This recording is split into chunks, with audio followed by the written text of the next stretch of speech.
What's going on, guys? This is Miasin, and this is the Floowandereeze testing video, so let's jump right into replay number 1. I'm going second against this Marincess deck.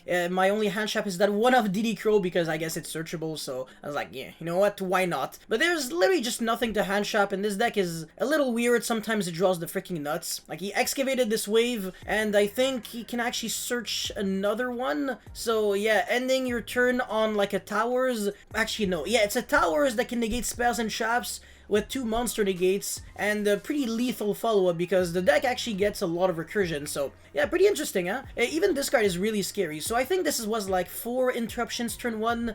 So yeah, spell and trap negate, pop, proactive, and oh, never mind, only 1 wave. Okay, but still though. So I'm going to go Prosperity. That's the only spell and trap that can be negated, but my opponent doesn't negate it. Regardless of what I pick, it's gonna be negated if it's a spell or trap, so I might as well just not. This can only negate during opponent's turn, so if I set that trap, it's gonna do something. The Eagling gets negated, which is very annoying, but as long as he doesn't top deck a wave, I have the opportunity to play. But the guy is very lucky and draws the exact card he needs. If he didn't draw that, I would have been able to normal summon, and then tribute summon, and actually kind of have a chance to play. But this is basically just 100 billion% game over. Because at least I would have been able to make like M-Pen and survive. But no, the game just ends, and yeah, let's get into the next one. Okay, Orcust, Jesus, yo, what the okay, anyways, my hand is Field Spell with double Floowandereeze, which is pretty good. This Robina, I can literally just search the Windbearer statue or DD Crow, it really doesn't matter too much. I don't think I should be searching a Toucan at this point, because I already have the Ostrich access, thanks to the Field Spell. I think that's what I banished. Yeah, exactly. I just wanted another DD Crow since I already had the Windbearer statue, so not too much redundancy. And I'm setting 2 back row on top of like 2 monster floodgates, which is really huge. However, this was a game 2-sided, and he actually top decked the evenly, so he went into battle phase, and I was like, oh, I kind of have to do a lot of actions now. Bounce back my own cards, etc. So if he does go into battle phase, it doesn't really screw me over too much. Imperm on the Girsu is quite impactful, and I'm going to keep the Windbearer statue, of course. And now he goes main phase 2, Fusion Destiny for Phoenix Enforcer, and sets that Call by the Grave.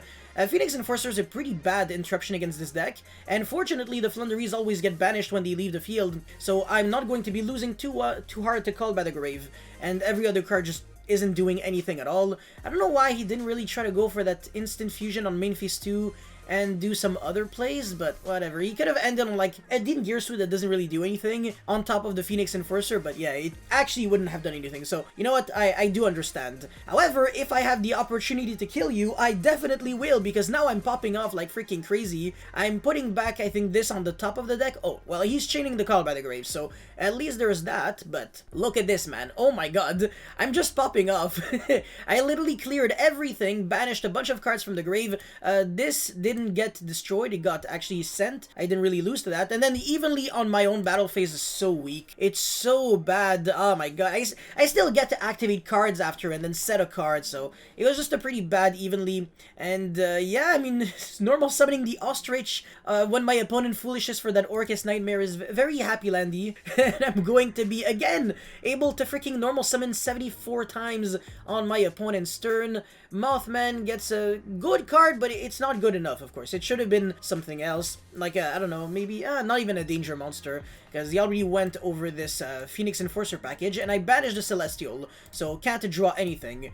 So yeah, this is pretty, this Floowandereeze deck is so good against Phoenix Enforcer, the format, because you don't lose to a pop, since you can normal summon 3 monsters and then tribute summon, so even if your opponent pops 1, you just tribute the 2 other ones. And also, Celestial in the graveyard always gets banished by Ostrich or by DD Crow, which you can super easily search. So graveyard-based strategies, they're pretty bad against Floowandereeze. But yeah, the top deck is an extremely good card. World Wand, literally the best card imaginable here, because you can discard that and Orcust Nightmare. So yeah, either that or Orcust Nightmare would have been like probably the best top decks, but it really doesn't matter because I can double DD Crow with the Ostrich and the actual DD Crow. and he literally cannot commit to a single play. So yeah, let's get into the next one. Yeah, so replay number 3, I think. I actually forgot, but whatever. Now he's going first. My hand is good, but he just has the nuts, man. It's just ridiculous. He drew Gearsu 3 games in a row, and having Ash when your opponent has a bunch of engine cards in Orcust is like the worst feeling. I'd rather just not draw any hand traps at this point.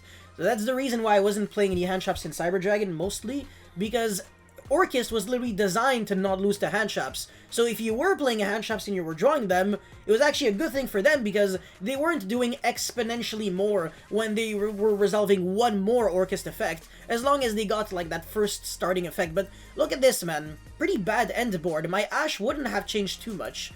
Didn't really go into the field spell either. He went actually for the Crescendo, and if he negates way too early, it's going to be so easy for me to break the board. So the Gold Sark, shockingly enough, gets Crescendoed, and obviously if I activate that, I really thought he would go for the Unicorn, but he went for Zero Boros. And this is only when monsters are special summoned to a zone it points to, but even if it was normal or special, I would have been able to play around it.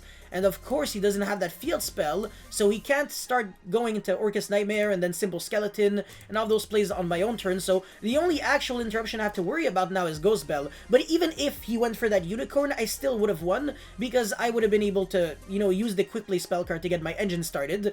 But now, I was able to break everything, on top of having a backup plan in case my opponent actually used an interruption correctly. But he didn't, so it's all the better for me. I can jump over that Zero Boros with the damage step effect of Impen. It's technically not on the damage step, it's just...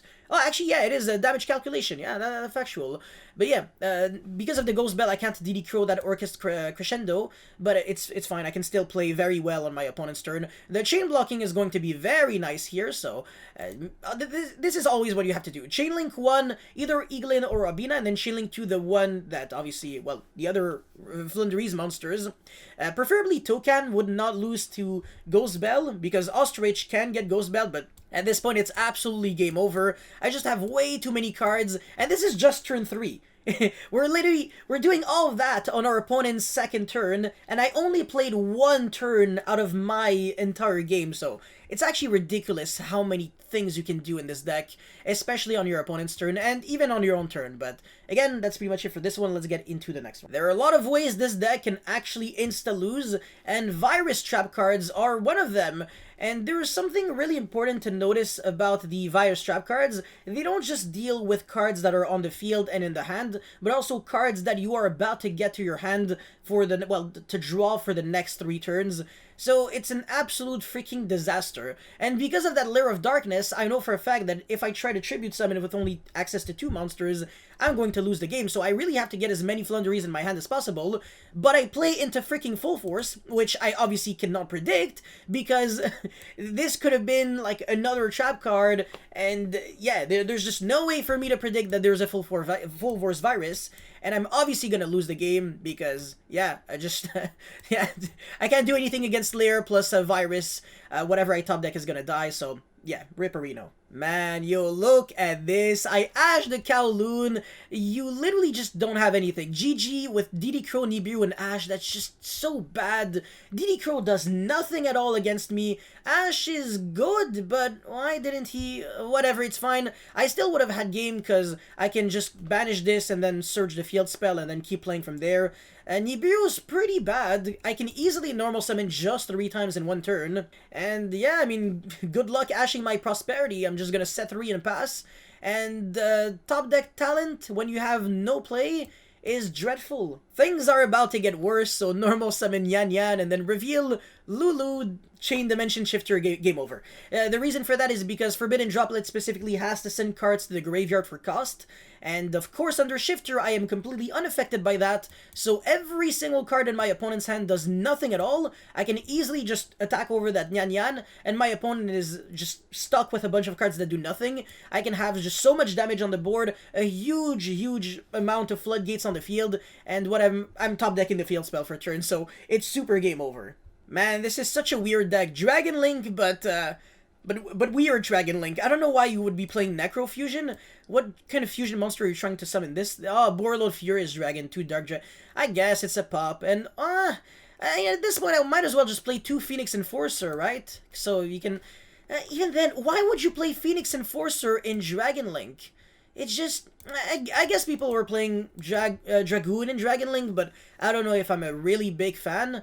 And yeah, this is the 60 card build. Actually getting a lot of searches here though, which is pretty good, but it's not good enough because the Striker Dragon wouldn't search thanks to Impin. This card just screws over Dragon Link so hard. No Romulus, no Heretic Seal, no nothing at all. There's just nothing my opponent can do. I can banish that Chaos Space, and then normal summon Eaglin, make a freaking tribute summon using my opponent's card in theory, and then Book of Eclipse everything. Look at this is absolute insanity. And then tribute over my opponent's Pisty with the Ryza, top deck a card, and then recycle back, top deck the Duality, which is going to be obviously a really good draw for turn. So it's really nice to be able to recycle back your power cards. I think I should actually have more super high impact power cards in the deck, just so I can abuse this loop a little bit more. But yeah, again, that's it for this one. Let's get into the next one. Alright, can we beat Dragon Link again? I think he forced me to go first, because that definitely wasn't a game 1. It's the same player, so that's why I'm telling you that. And I'm getting the Ostrich because I need a second Floowandereeze monster if I want to be able to play using Eaglin, because it's not the 1-card starter like Robina. And of course, everything resolves, everything is Happy Land City to the Dome, so I get back a bunch of cards. I think I'm gonna get the field spell, the continuous spell, so I can put back 2 and then draw 2, as long as it's not a shifter, which of course I drew. So bad, man. Freaking horrible.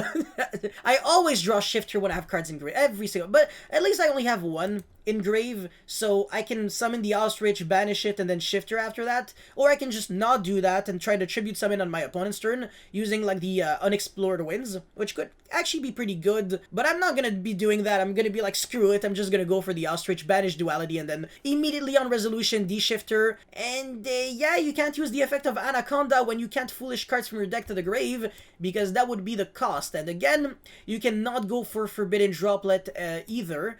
He should have used the Droplet on the Ostrich or whatever else though, so I don't really get that. But yeah, I guess he really wanted to keep those monsters, and as long as he sent like 1 monster. So again, something I really don't understand, but whatever. What the heck, man?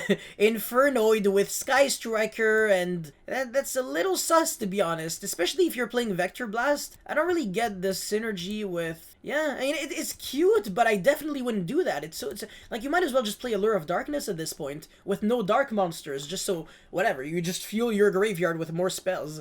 Vector Blast, it actually helps the opponent. Yeah, imagine sending like an Absol Router Dragon plus, I don't know, like a Tidying from your opponent's deck to the graveyard when your opponent is playing Dragon Link, or a Chaos Space or whatever. But yeah, again, I'm not getting hand-trapped, so everything is just resolving. But even if I were, I had a quick play spell card, and I'm just popping off. I don't even summon from the extra deck, so Imagination doesn't do jack.